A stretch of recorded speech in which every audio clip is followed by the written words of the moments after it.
നമ്മുടെ കല്യാണം കഴിഞ്ഞിട്ട് എത്ര നാളായി, എത്ര ദിവസമാ നമ്മൾ സന്തോഷത്തോടെ ഒരുമിച്ച് ജീവിച്ചത്. വിരലിൽ എണ്ണാവുന്ന ദിവസങ്ങളിൽ മാത്രമല്ലേ നമ്മൾ ഒരുമിച്ച് ജീവിച്ചിട്ടുള്ളൂ. ബാക്കി എല്ലാ സമയത്തും ശ്രീയേട്ടൻ ബാംഗ്ലൂരിലും ദുബൈയിലും ബിസിനസിന്റെ കാര്യങ്ങളുമായിട്ട് അങ്ങനെ പലയിടങ്ങളിലായിരുന്നില്ലേ. ഭാര്യ എന്ന പേരുമായിട്ട് ഞാനിവിടെ എത്ര കാലം നിങ്ങൾക്ക് വേണ്ടി കാത്തിരുന്നു. ഓരോ ദിവസവും വിചാരിക്കും എല്ലാം ഒഴിവാക്കി നിങ്ങൾ വരുമെന്ന്. പക്ഷേ നിങ്ങൾക്കെല്ലാം DKയുടെ വാക്കുകളായിരുന്നു വലുത്. ഭാര്യമാർക്ക് വേണ്ടിയല്ല, DKക്ക് വേണ്ടിയാ നിങ്ങൾ ജീവിച്ചത്. പക്ഷെ ഇപ്പൊ അതൊക്കെ മാറി. ഓഹോ, ഇപ്പൊ എന്താ അങ്ങനെ തോന്നാൻ കാരണം? ഇപ്പൊ DK ആകെ മാറി, അപ്പൊ നിങ്ങളും മാറി. DKയുടെ ജീവിതത്തില് ഇപ്പൊ പ്രണയത്തിന്റെ പൂമരം പൂത്ത് നിൽക്കുകയല്ലേ. അപ്പോ നമ്മുടെ ജീവിതത്തില് പ്രണയമില്ലേ? ആര് പറഞ്ഞു ഇല്ലെന്ന്? DKയുടെയും ജ്യോതിയുടെയും ജീവിതത്തിൽ മാത്രമല്ല, നമ്മുടെ ജീവിതത്തിലുണ്ട് പ്രണയവും സന്തോഷവും ഒക്കെ. ശ്രീയേട്ടാ, ഇനി DKയുടെയും ജ്യോതിയുടെയും ജീവിതത്തില് ഒളികണ്ണിട്ട് നോക്കാനോ അവരെ കുറ്റപ്പെടുത്താനോ ഞാനില്ല. നമുക്ക് നമ്മുടെ ജീവിതം, നമ്മുടെ സന്തോഷം, അത് മതി. ആ മൂകാംബിക യാത്രയാ അവരെ ഒരുമിപ്പിച്ചത്. സത്യത്തിൽ മൂകാംബികയിൽ ഇത്രയ്ക്ക് ശക്തിയുള്ള ദേവിയാണോ ഉള്ളത്? അയ്യോ, ദേവിയെക്കുറിച്ച് അങ്ങനെയൊന്നും പറയല്ലേ. സകല ദുഃഖങ്ങളും നിവാരണം ചെയ്യുന്ന ഒരു രാജ്ഞിയാ മൂകാംബിക ദേവി.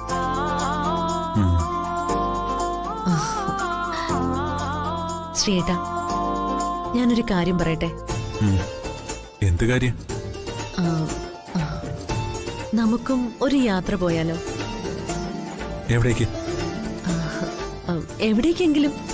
എന്നാ വല്ല ബീച്ചിലേക്കോ റിസോർട്ടിലേക്കോ അങ്ങനെ എങ്ങോട്ടെങ്കിലും പോവാം. വേണ്ട വേണ്ട, അങ്ങനെ ഒരു സ്ഥലമല്ല ഞാൻ ഉദ്ദേശിച്ചത്. പിന്നെ നമുക്ക് ഒരു ട്രക്കിങ്ങിന് പോയാലോ?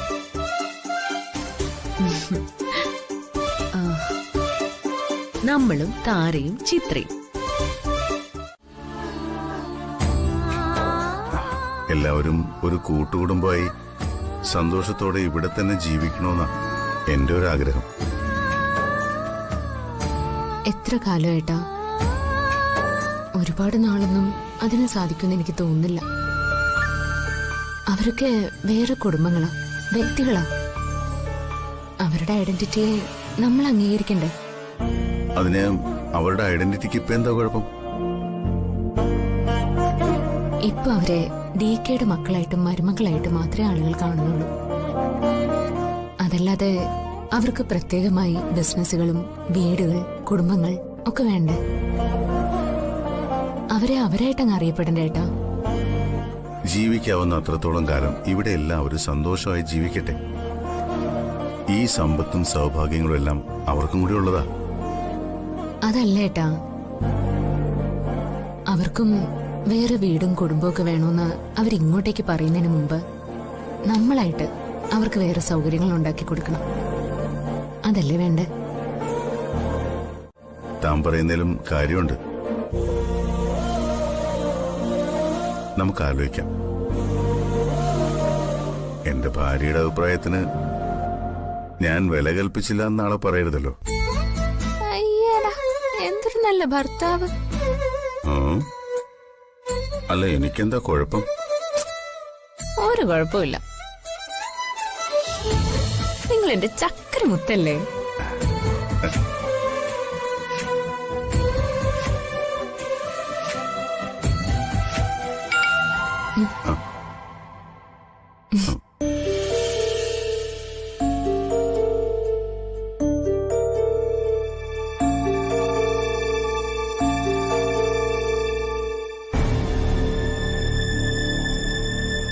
എന്താടോ?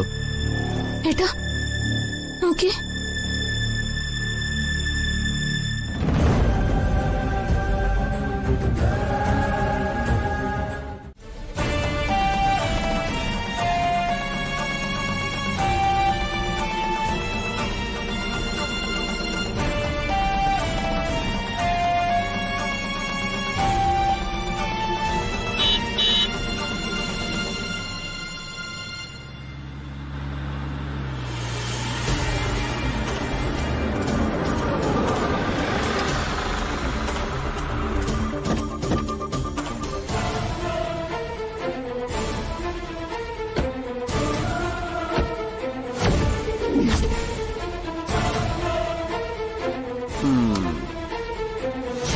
അപ്പൊ നമ്മുടെ ഏട്ടനേട്ടത്തമ്മയും വന്നിട്ടുണ്ട്.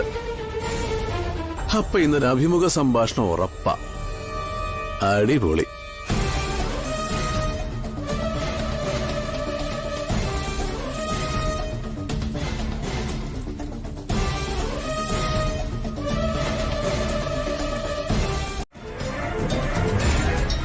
ഇത് നിന്റെ അഹങ്കാരം കൊണ്ട് നീ സ്വയം ഉണ്ടാക്കി വെച്ച കുരുക്ക.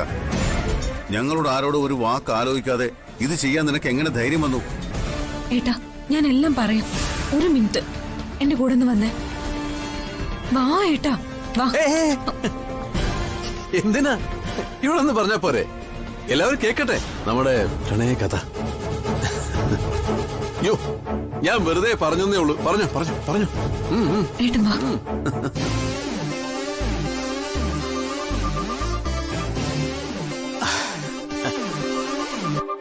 അങ്കിൾ, എന്തിനാ ഇനിയും ഞങ്ങളുടെ ഈ അകൽച്ച കാണിക്കുന്നേ? പിണങ്ങി.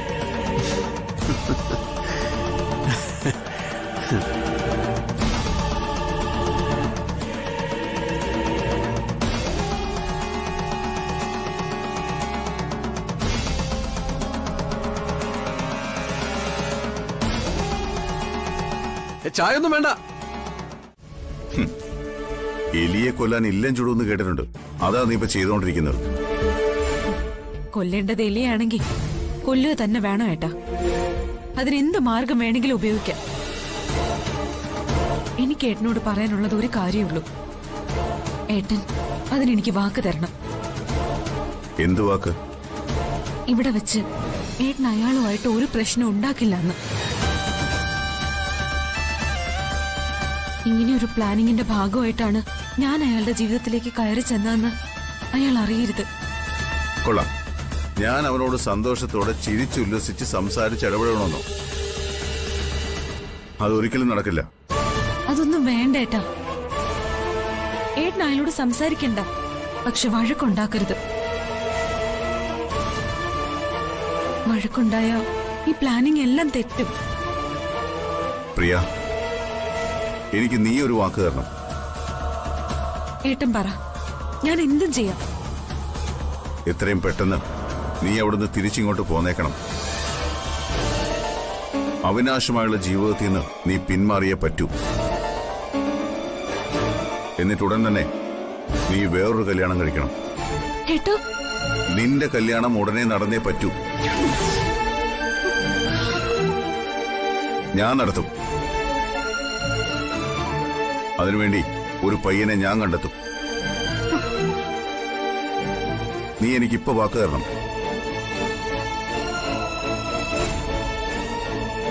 നിന്റെ ഏട്ടനാ ഞാൻ. നിന്നെ കാണാൻ തുടങ്ങിയ അന്ന് മുതൽ ഒരു അനുജത്തിയുടെ സ്നേഹവും വാത്സല്യവും നിനക്ക് ഞാൻ തന്നിട്ടുണ്ട്. നീ ഏട്ടാന്ന് എന്നെ വിളിച്ചതൊക്കെ ഒരു അനുജത്തിയുടെ ആത്മാർത്ഥതയോടെയാണെന്നാ ഞാൻ കരുതിയിട്ടുള്ളത്. അത് സത്യമാണെങ്കിൽ നീ ഇപ്പൊ എനിക്കൊരു വാക്ക് തന്നേ പറ്റൂ. ഉടൻ തന്നെ മറ്റൊരു കല്യാണം കഴിക്കാൻ നീ സമ്മതിക്കണം. സമ്മതിച്ചേ പറ്റൂ. എന്താ, വാക്ക് തരാൻ പറ്റില്ലേ?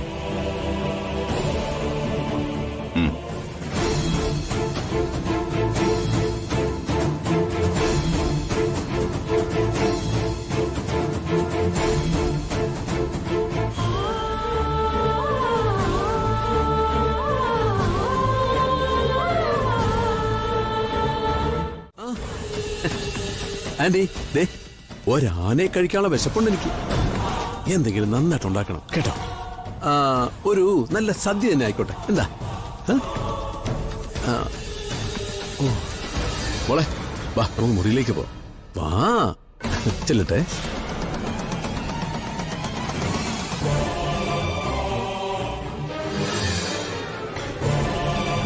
അവൻ ഇത്രയൊക്കെ പറഞ്ഞിട്ട് പോയിട്ട് ഏട്ടൻ എന്താ അവനോടൊന്നും പറയാത്തെ? കൊടുത്ത വാക്ക് തെറ്റിക്കണ്ടെന്ന് കരുതി. ആർക്ക് വാക്ക് കൊടുത്തു? പ്രിയയ്ക്ക് ഞാൻ ഒരു വാക്ക് കൊടുത്തിട്ടുണ്ട്. അവൾ എനിക്കൊരു വാക്ക് തന്നിട്ടുണ്ട്. അതുകൊണ്ടാ അവന്റെ ഈ ഷോയൊക്കെ സഹിച്ച് ഞാനിവിടെ നിൽക്കുന്നത്. ഈശ്വര, എങ്ങനെ ഞാൻ എന്റെ മകളെ ഇതിൽ നിന്നും രക്ഷിക്കും? എന്തായാലും പ്രിയ ഒരു വാക്ക് തന്നിട്ടുണ്ടല്ലോ. ആദ്യം അവൾ ആ വാക്ക് പാലിക്കുമെന്ന് നോക്കട്ടെ. നീ വാ. നീ എന്ത് മണ്ടത്തരമായി കാണിച്ച് എന്തിനാ ഈ മുറിക്കകത്ത് വന്ന് കയറിയ? ഞാൻ അറിഞ്ഞു നിങ്ങൾ ഇങ്ങോട്ട് കയറി വരുന്നു. നീ എന്തിനാ എല്ലാവരോടും എല്ലാം പറഞ്ഞത്? അതല്ലേ ഇപ്പൊ വലിയ കുഴപ്പമായത്. ഏട്ടനിപ്പൊ എല്ലാം അറിഞ്ഞില്ലേ? പ്രിയ, ഇത് നമ്മൾ കരുതുന്ന പോലെ അല്ല. ഇനി നീ അയാളുടെ കൂടെ ഇങ്ങനെ നിന്ന ആകെ കുഴപ്പമാവും. ഇത്രയും പെട്ടെന്ന് അയാളെ വല്ല ഭ്രാന്താശുപത്രിയിലും കൊണ്ടാക്കിയില്ലെങ്കിൽ നമ്മുടെയൊക്കെ ജീവിതം അയാളെ നശിപ്പിക്കും. ഒരുപാട് ദിവസം നിനക്ക് അയാളുടെ കൂടെ താമസിക്കാൻ പറ്റില്ല. എനിക്കറിയാം, പക്ഷെ എനിക്ക് 1-2 ദിവസത്തെ സാവകാശം വേണം. എങ്കിലും നമ്മൾ പ്ലാൻ ചെയ്ത പോലെ അയാളെ എവിടെയെങ്കിലും എത്തിക്കാൻ പറ്റും. തൽക്കാലം നീ അയാളെ വിളിച്ചോണ്ട് ഈ മുറിയിൽ നിന്ന് എങ്ങോട്ടെങ്കിലും പോ. അയാൾ ഈ മുറിയിലെ വാഷ്റൂമിൽ തന്നെ പോണെന്ന് പറഞ്ഞ് നിൽക്കുക. അയാൾക്ക് കുളിച്ച് ഫ്രഷായി ഊണ് കഴിക്കണം പോലും. എന്ത് ചെയ്യാനാ? നീ എത്രയും പെട്ടെന്ന് ഈ മുറിയിൽ നിന്ന് രക്ഷപ്പെട്ടു പോക്കോ. ഞാൻ നിന്നെ പിന്നെ വിളിച്ചോളാം. ഓ,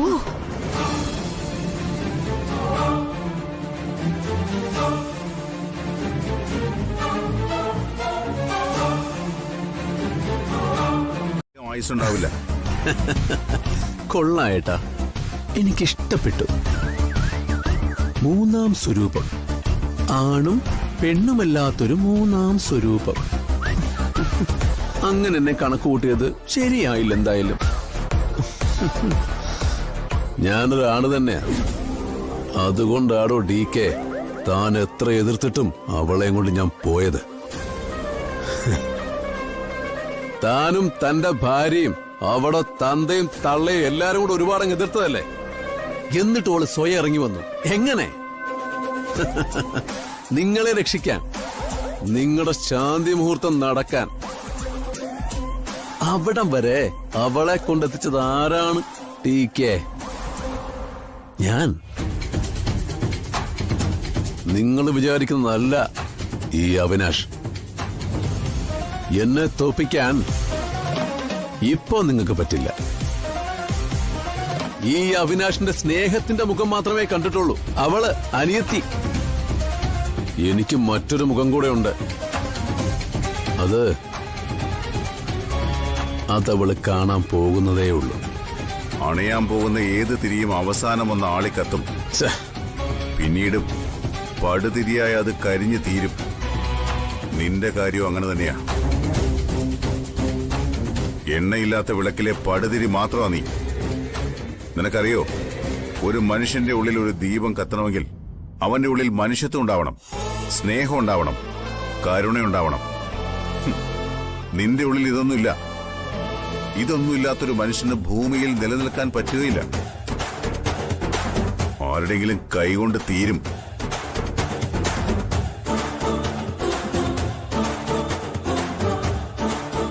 നിന്റെ വിധി അതാ. അവസാനിക്കും മുമ്പേയുള്ള നിന്റെ ഈ ആളിക്കത്തൽ നീ ആടി തീർത്തോ. ഒരു കരുതിരിയായി എരിഞ്ഞു തീരാനുള്ളൊരു പടുജന്മാ നീ തീർന്നു. തീർക്കും നിന്നെ ഞാൻ.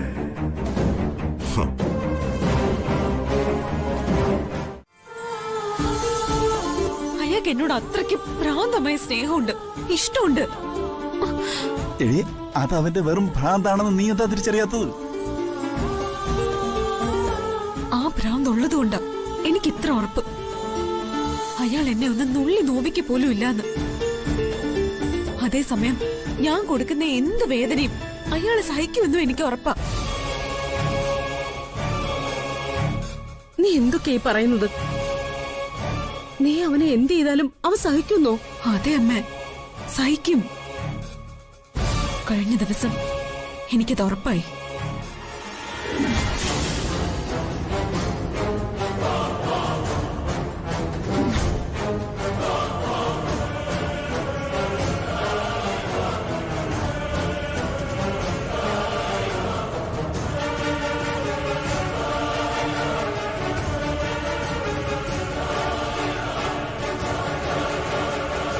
ഇതൊക്കെ സത്യമാണോ?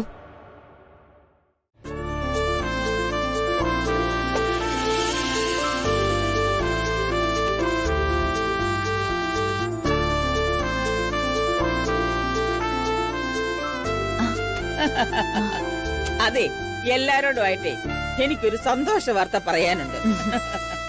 എന്താ അമ്മേ, എന്തു പറ്റി? ആഹാ, ഇന്നമ്മ വലിയ സന്തോഷത്തിലാണല്ലോ. ഇന്നെന്തോ സ്പെഷ്യലായിട്ട് ന്യൂസ് കിട്ടിയിട്ടുണ്ട്.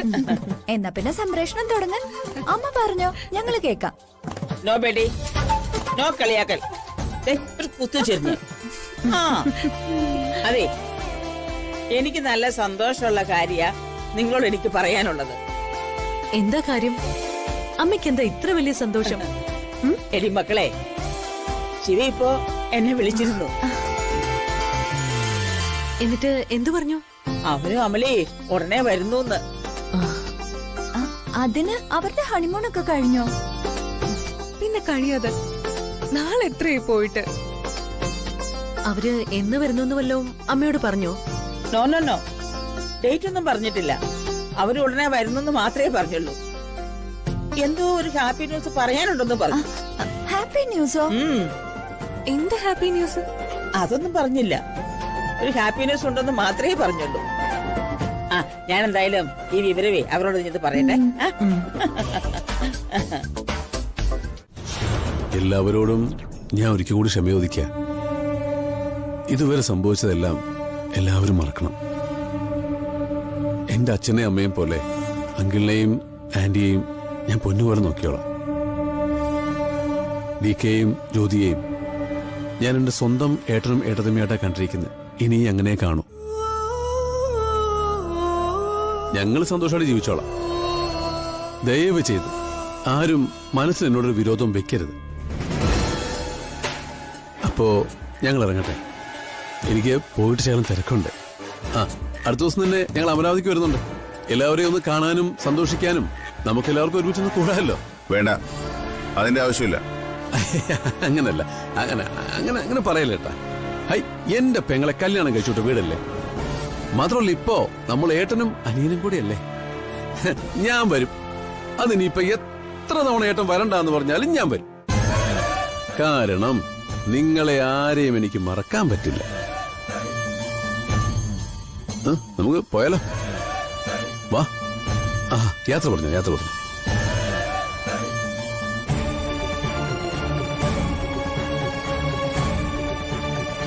പ്രേമോളെ, എത്രയും വേഗം നീ അവിടെ വിട്ട് പോരണം. പറ്റുമെങ്കിൽ ഇന്ന് തന്നെ ഇവനുമായിട്ടുള്ള എല്ലാ ബന്ധവും ഉപേക്ഷിച്ച് പോന്നേക്കണം.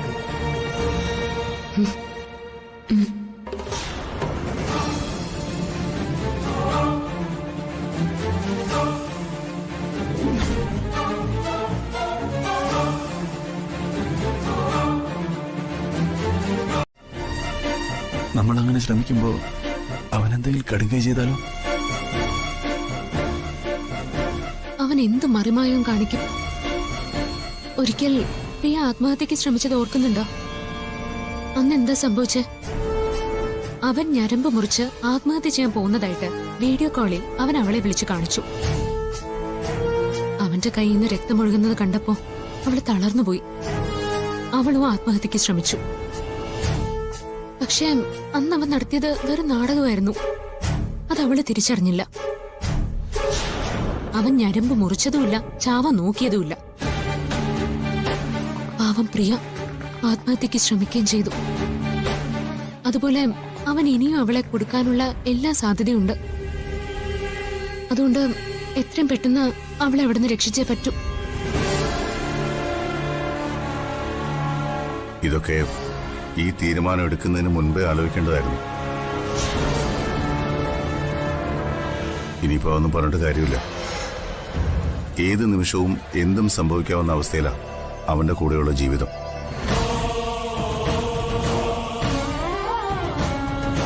അങ്കിള് വിഷമിക്കണ്ട. എന്നെ കൊണ്ട് ചെയ്യാവുന്നത് എന്തും ഈ കാര്യത്തിൽ ഞാൻ ചെയ്യും. എന്റെ അനുജത്തിക്ക് വേണ്ടിയാ.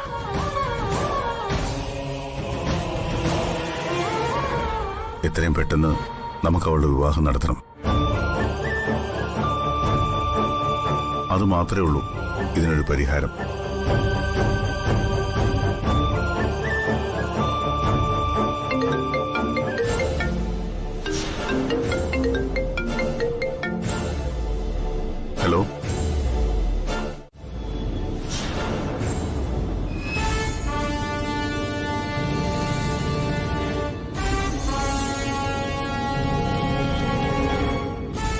ഏട്ടാ ഉം.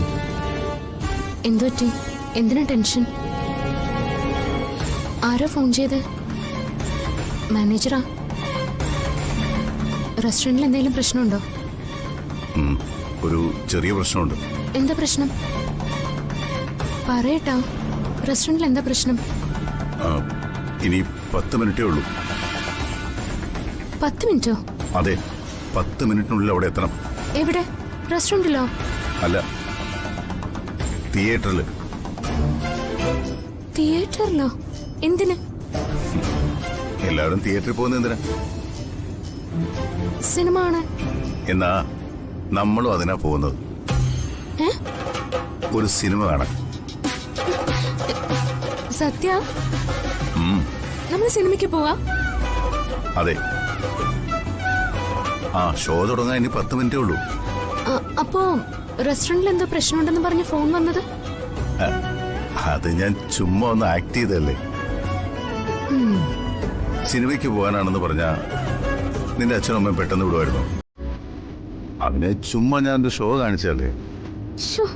ഞാനങ്ങ് പേടിച്ചു പോയി. അതെ, ഈ അഭിനയത്തിന് നിങ്ങൾക്ക് ഓസ്കാർ തരണം. അത് വൈകിട്ട് തന്നാ മതി. ഇപ്പൊ നമുക്ക് സിനിമ കാണാൻ പോവാം. മഷള്. നേരെ നോക്കി വണ്ടി ഓടിച്ചേ.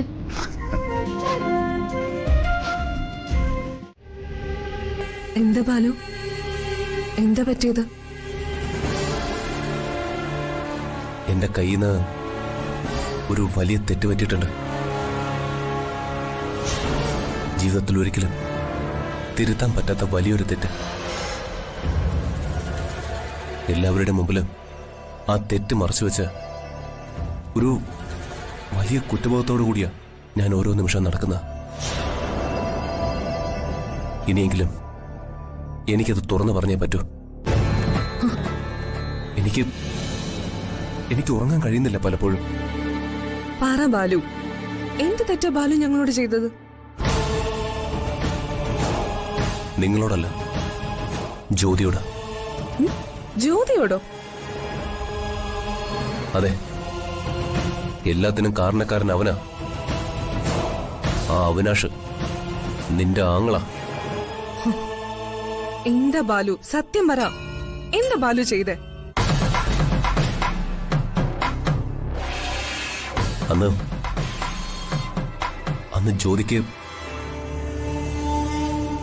ജ്യോതിക്ക് ജ്യൂസിൽ വിഷം കലക്കി കൊടുത്തത്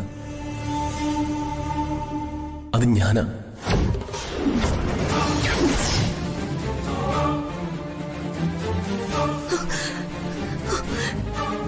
ബാലു, ബാലു എന്താ പറയുന്നേ? അതെ ചിത്ര, നീ എന്നോട് ക്ഷമിക്കണം. എല്ലാവരും ആവർത്തിച്ച് ചോദിച്ചിട്ടും ഞാനത് മറച്ചു വെച്ചു. ഇനിയെങ്കിലും എനിക്കത് പറഞ്ഞേ പറ്റൂ. ഇല്ലെങ്കിൽ എനിക്ക് ഈ വീട്ടിൽ സമാധാനത്തോടെ ഉറങ്ങാൻ പറ്റില്ല. ഇനി എനിക്കിത് രഹസ്യമാക്കി വെക്കാൻ പറ്റില്ല ചിത്ര. എന്താ ചിത്ര നീ കാണിച്ചേ? എന്തിനാ നീ അവനെ തല്ലിയേ? എന്താണ് ബാലു? ബാലു പറഞ്ഞത് കേട്ടില്ലേ താരേച്ചി? ഞാൻ ഇനി എന്താ ചെയ്യും? ദൈവമേ, എനിക്ക് എല്ലാവരോടും എത്ര തവണ ചോദിച്ചതാ? ബാലു, എന്താടാ, എന്താ ഉണ്ടായത്? ഇവളെന്തിനാ ഇപ്പൊ നിന്നെ തല്ലിയത്?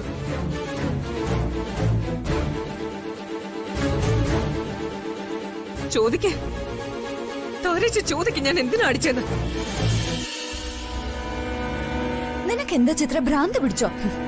ഭ്രാന്ത് പിടിക്കും. ഇത് കേട്ടാലേ നിങ്ങൾക്കും ഭ്രാന്ത് പിടിക്കും. നീ കാര്യം എന്താന്ന് പറ.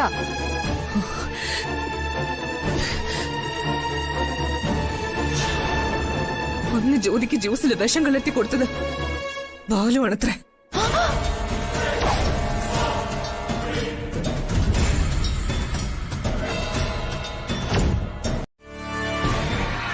അന്ന് ജ്യോതിക്ക് ജ്യൂസിൽ വിഷം കലക്കി തന്നത്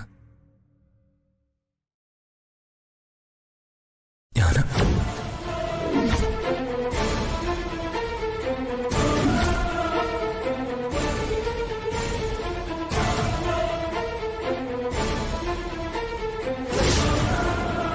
എല്ലാം അവിനാഷ് പറഞ്ഞിട്ടാ.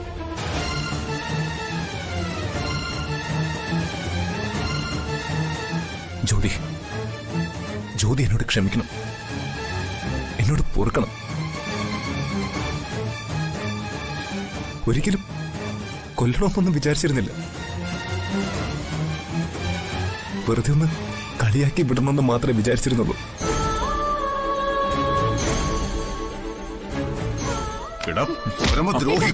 വേണ്ട വേണ്ട, ബാലു ഒന്ന് പറഞ്ഞോട്ടെ. ഇവിടെ എല്ലാരും എത്ര വട്ടം ചോദിച്ചു, നിങ്ങൾക്ക് ആർക്കെങ്കിലും ഇതിന് പങ്കുണ്ടോന്ന് DK പോലെ എത്ര വട്ടം ചോദിച്ചു. എടാ, എന്തൊരു മഹാഭാപിയടാ നീ. ഈ വീട്ടിൽ ആരുടെയെങ്കിലും സഹായമില്ലാതെ അത് സംഭവിക്കില്ല എന്ന് എനിക്ക് ഉറപ്പായിരുന്നു. അതുകൊണ്ടാ ഞാൻ ആവർത്തിച്ച് ചോദിച്ചത്. എന്നിട്ടും നീ ഒരു അക്ഷരം പറഞ്ഞില്ല. ഒരു രാത്രി മുഴുവൻ അവൾ മരണത്തോട് മല്ലടിച്ച് കിടന്നത് അറിയോ നിനക്ക്?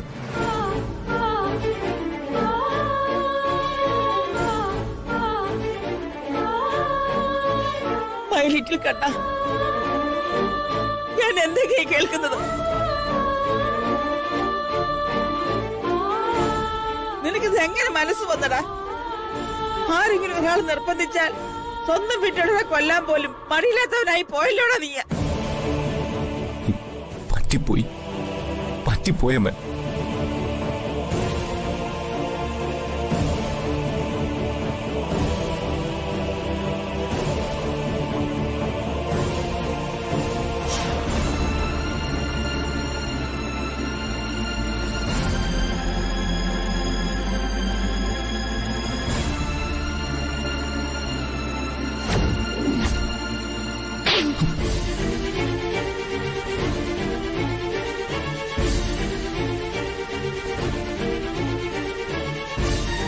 പറ്റിപ്പോയെന്നോ? എത്ര എളുപ്പം നിനക്കത് പറയാൻ കഴിഞ്ഞു. ഇതിന്റെ പേരില് ഞാൻ അനുഭവിച്ചതൊക്കെ എന്താണെന്ന് നിനക്കറിയോ? DK എന്നെ സംശയിച്ചു. DK മാത്രമല്ല, എല്ലാവരും സംശയിച്ചു.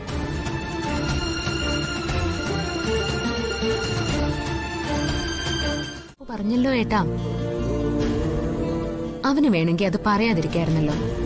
നമ്മൾ ആരും അത് അറിയേയില്ല, അവനെ സംശയിക്കത്തുമില്ല. ഏട്ടാ, ഇനി അങ്ങോട്ട് ഇത് മനസ്സിൽ വെച്ച് അവരോട് പെരുമാറില്ലേ?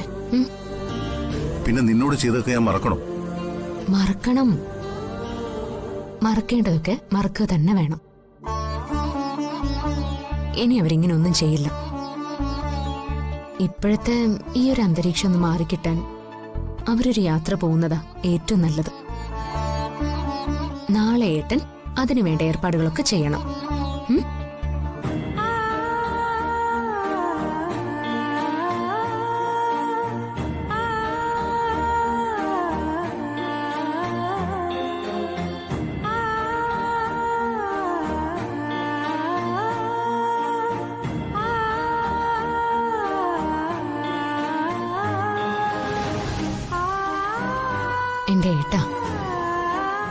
എന്റെ ഏട്ടനിപ്പോ ഏറ്റവും വലുത് ഈ ഭൂമിയിൽ ഞാൻ തന്നെയാ.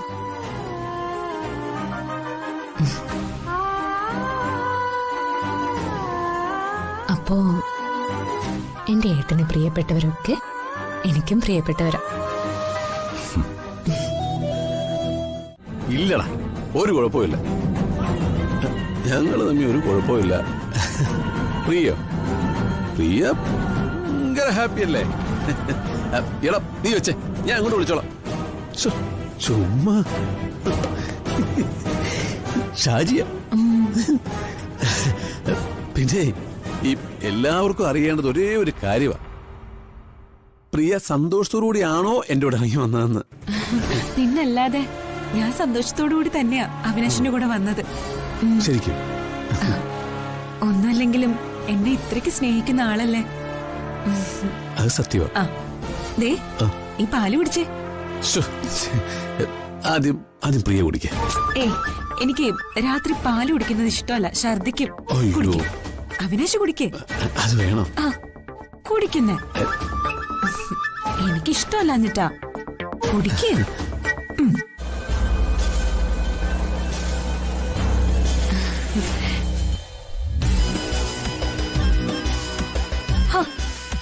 കുടിക്ക് കുടിക്ക്.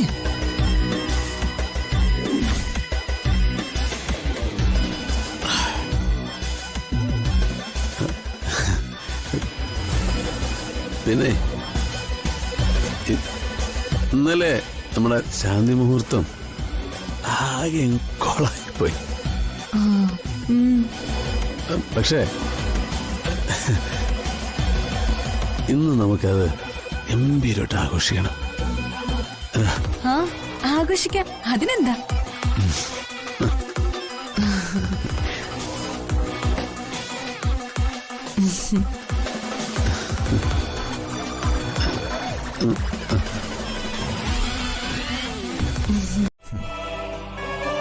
ഇതിനെല്ലാം കാരണം എന്റെ അളിയൻ അവിനാശ. ജ്യോതിക്ക് ജ്യൂസിൽ കലക്കിത്തരാൻ എന്നെ ഏൽപ്പിച്ചത് വിഷമാണെന്ന് ഞാൻ അറിഞ്ഞിരുന്നില്ല. അതറിഞ്ഞിരുന്നെങ്കിൽ ഒരിക്കലും ഞാനത് ചെയ്യില്ലായിരുന്നു. എന്നോട് പറഞ്ഞത് അതൊരുതരം മയക്കുമരുന്നാണെന്നാ. എല്ലാവരുടെ മുമ്പിൽ ജ്യോതിയെ കളിയാക്കാൻ ഒരവസരം ഉണ്ടാക്കണമെന്ന് മാത്രമേ ഞാൻ വിചാരിച്ചിരുന്നുള്ളൂ. സാരമില്ല ബാലു. ഇനി ബാലു ഒരു തെറ്റും ചെയ്യില്ലെന്ന് എനിക്ക് ഉറപ്പുണ്ട്. പക്ഷേ ഇതിന്റെ പേരിൽ നിങ്ങൾക്കിടയിലുള്ള സ്നേഹം അതില്ലാതാവരുത്. അല്ല, എന്താ ഇപ്പൊ ഇത് തുറന്നു പറയാൻ കാരണം? മറ്റൊരാവശ്യമായിട്ട് അവിനാഷ് ഇന്നലെ എന്നെ കാണാൻ വന്നിരുന്നു. ജ്യോതി ഇല്ലാതാക്കാൻ പുതിയൊരു പ്ലാനിംഗ് ആയിട്ട് ഇന്നലെ വന്നത്. ജ്യോതിയെ കൊന്നിട്ട് ആ കുറ്റം DKയുടെ തലയിൽ കെട്ടിവെക്കാനാ അവന്റെ ഉദ്ദേശമെന്ന് എനിക്ക് മനസ്സിലായി.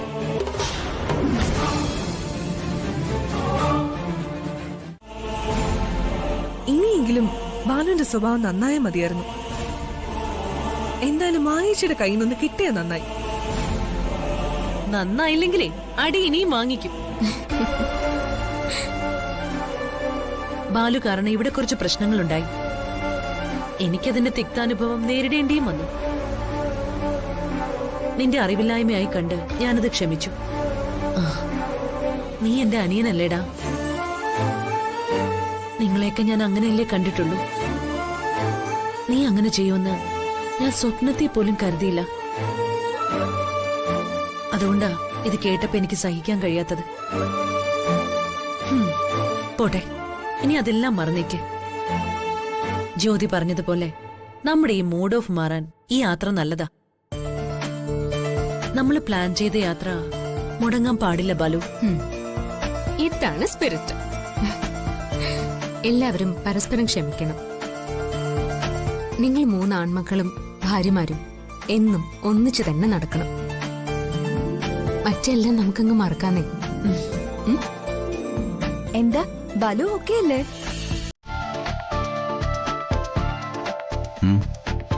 നോക്കാം. അത് ശരി. നിങ്ങൾ ഇത്രയും പേര് ചേർന്നൊരു ടൂറ് പോകാൻ തീരുമാനിച്ചിട്ട് ഇതുവരെ ഒരു സ്ഥലം കണ്ടെത്താൻ നിങ്ങൾക്ക് സാധിച്ചില്ലേ?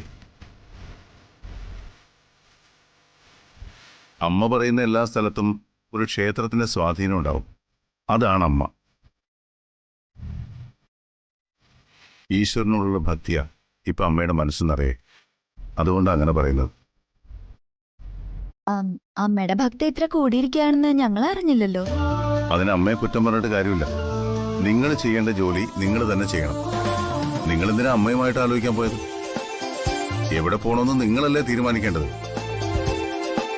നിങ്ങൾ 6 പേർ ചേർന്ന് എവിടെ പോകണമെന്ന് തീരുമാനിക്കാൻ നിങ്ങൾക്ക് കഴിയുന്നില്ലെങ്കിൽ അതിനർത്ഥം നിങ്ങൾ തമ്മിൽ സൗഹൃദം ഉണ്ടെങ്കിലും അഭിപ്രായത്തിൽ ഒത്തൊരുമയില്ലെന്നാ. അങ്ങനല്ല DK. പലർക്കും പല സ്ഥലത്തും പോണമെന്ന് ആഗ്രഹമുണ്ട്. പക്ഷേ എല്ലാവർക്കും കൂടി യോജിച്ച ഒരു സ്ഥലം കണ്ടെത്താൻ കഴിയുന്നില്ല. അത്രേ ഉള്ളൂ പ്രശ്നം. അത് തന്നെ ഞാനും പറഞ്ഞത്. നിങ്ങൾ തമ്മിൽ ഒരു ഒത്തൊരുമയുടെ കുറവുണ്ടെന്ന്. എന്നാ പിന്നെ എല്ലാവർക്കും കൂടി പോകാനുള്ള ഒരു സ്ഥലം ഞാൻ പറയട്ടെ. പറഞ്ഞു കഴിഞ്ഞാ പിന്നെ ആർക്കും ഇഷ്ടപ്പെട്ടില്ല എന്ന് പറയരുത്. വേണ്ട DK. ഇന്നത്തെ ഒരു ദിവസം കൊണ്ട് തന്നെ ഞങ്ങളൊരു തീരുമാനം പറയാം.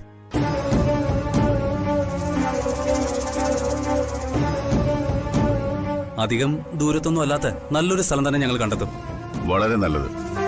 എന്തായാലും ഇന്ന് വൈകുന്നേരത്തിന് മുമ്പ് ഒരു തീരുമാനം അറിയിച്ചാൽ ബാക്കി കാര്യങ്ങൾ ഞാൻ അറേഞ്ച് ചെയ്യാം. ശ്രീറാം,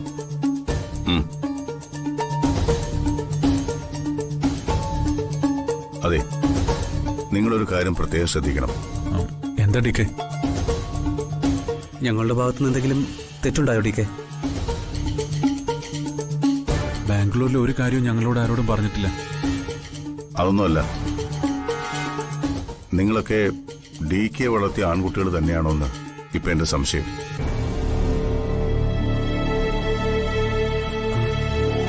അതെന്താ ഡി കെ അങ്ങനെ പറഞ്ഞത്? ഇതാ, നിങ്ങൾ അവരുടെ ഭർത്താക്കന്മാരാ. ഒരു സ്ഥലത്ത് പോകാനുള്ള തീരുമാനം നിങ്ങൾ വേണം എടുക്കാൻ.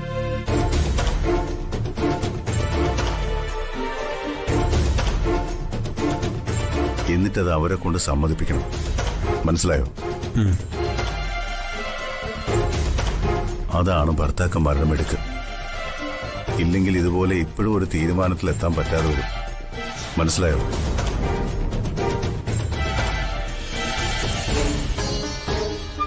അതുകൊണ്ട് നിങ്ങൾ 3 പേരും ചേർന്നൊരു സ്ഥലം കണ്ടെത്തിയിട്ട് അത് അവരെ പറഞ്ഞ് സമ്മതിപ്പിക്കണം. ശരി ഡി കെ. ഡി കെ, അത് ഞങ്ങൾ ഏറ്റു.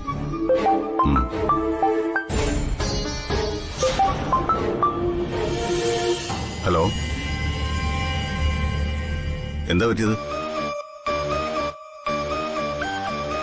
വേണ്ട വേണ്ട, ഒന്നും ചെയ്യണ്ട. ഞാനിപ്പോ വരാം. ഞാൻ വന്നിട്ട് തീരുമാനിച്ചാൽ മതി. എന്താ ഡി കെ? എന്തു പറ്റി? ഓഫീസിലൊരു ചെറിയ പ്രശ്നം. എന്ത് പ്രശ്നം? സാരമില്ല, അത് ഞാൻ തന്നെ പരിഹരിച്ചോളാം. നിങ്ങൾ ഇതിനൊരു തീരുമാനം ഉണ്ടാക്കും.